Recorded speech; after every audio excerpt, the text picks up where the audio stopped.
I'm Amy Kaur, and I'm joined by Kevin Van Eck and Rick Sobin, and we are live in Las Vegas this morning. So yesterday morning on business planning, we talked about prospecting and your SWOT analysis. Well, this morning, the three of us are gonna dive a little bit deeper into prospecting tips. So grab your coffee, I've got mine, these guys already drank theirs, your tea, your power smoothie, whatever you need, and let's jump into the next episode of Coffee with Amy and Kevin. That's right. So everyone, join me in welcoming Rick Sobin, Managing Broker of the East Lincoln Park Gold Coast offices. And we're going to start with Rick. Rick, tell us your tips, hot tips specifically, when it comes to prospecting. A very important month coming up. November is the time when you really need to do the most prospecting. Your letters, your note cards, your texting, your outreach, because November is really setting up your business for the spring market. Spring market, as we know, really starts in January, February, March. That whole misnomer about starting after the Super Bowl does not happen anymore. We're out of the gate first week of January.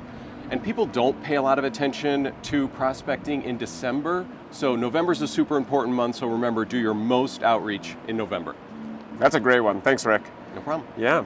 All right, I've got two tips that are really important. The first one, and I say it a lot, is focus on the give. When you're looking at your database and your relationships, focus on what you can give to them. Focus on giving to that relationship, and don't worry about what you're getting from them. By focusing on the give, I can guarantee you the relationships are going to be way more authentic, and you're going to get more out of them.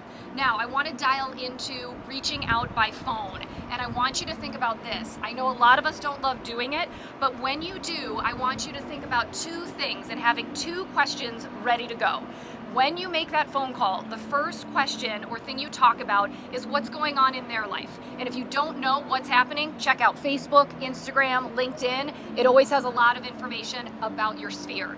And you want to ask them things like, hey, oh my God, I saw on Facebook that Molly is 13 years old. I cannot believe it. The last time I saw her, she was 5. How is she doing? That's a Ford-related question, right? That's something that makes them feel good about what's going on in their life.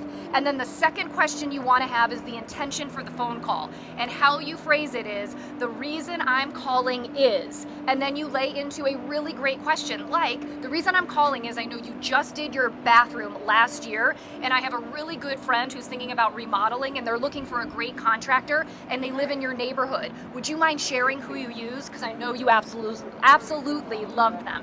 And the reason why this is so important for people is that they feel valuable when you actually are asking them about something that's happening in their lives and something that they've done. So making somebody feel valued and important by asking them that targeted question goes a long way. So try it. I guarantee you it's going to make it so much easier to make those phone calls. So my hot tip is getting over the hump of actually hitting the call button, right? So Amy talked about how hard it is sometimes to reach out to people with what you're going to say or what you're going to share with them and bringing value, so to speak. But sometimes it's still difficult, even if we know what we're going to say, to actually hit the button. So we're going to go back to Mel Robbins and the 5-second rule. If you remember, we talked about this on Coffee earlier this year, where the 5-second rule is so simple.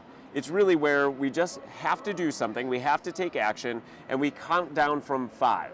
5, 4, 3, 2. I like this one. And this is great because it stops your brain from roadblocking yourself, right? There's all sorts of science behind it, but the key is, what you need to know is that just start counting down.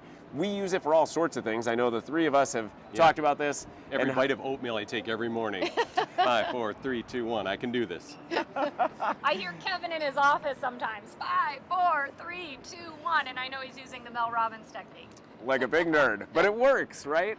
So that's it. But if you know you need to call somebody and you're hesitating, don't hesitate. Start counting down from 5 and hit that button after you say 1.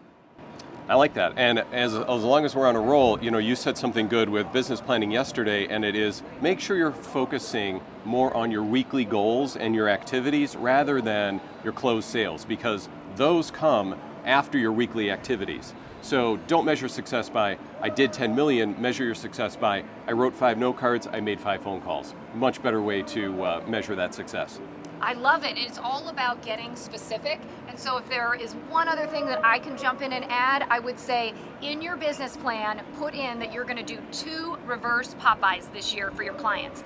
Now, I know a lot of times we want to do a client appreciation party, and that can be really costly. The reverse Popeye is kind of like a client appreciation party, but it doesn't cost you that much.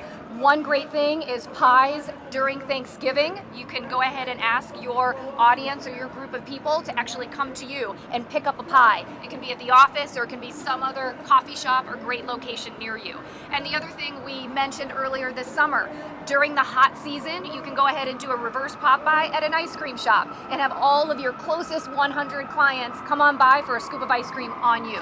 It's like a client party, but a smidgen of the cost. How do you spell that? I don't know, I can barely say it. Smidgen of the cost. Well, I think we all need more coffee, right? So it might be that time. Before we go, just to reiterate, just take action. You know, Rick and Amy both said, and I'll say now, is that the only thing you can do to grow your business is to take action. You have to do it. It can't be anybody else. And now's the right time as we're going through business planning. Rick talked about the timing in November. Now is the time to make our plans to make sure 2022 is fabulous. So on that note, make it a great Tuesday. We're gonna have a little bit of fun in Vegas. Maybe gamble a little bit. Just kidding, I'm not good at that. But we will look forward to seeing you next week back in Chicago. Thanks, team. Have a good day. On 5. Potato. They're ready to go. Tomato. Chest up, out, boobs. Oh, that's right. Chin down.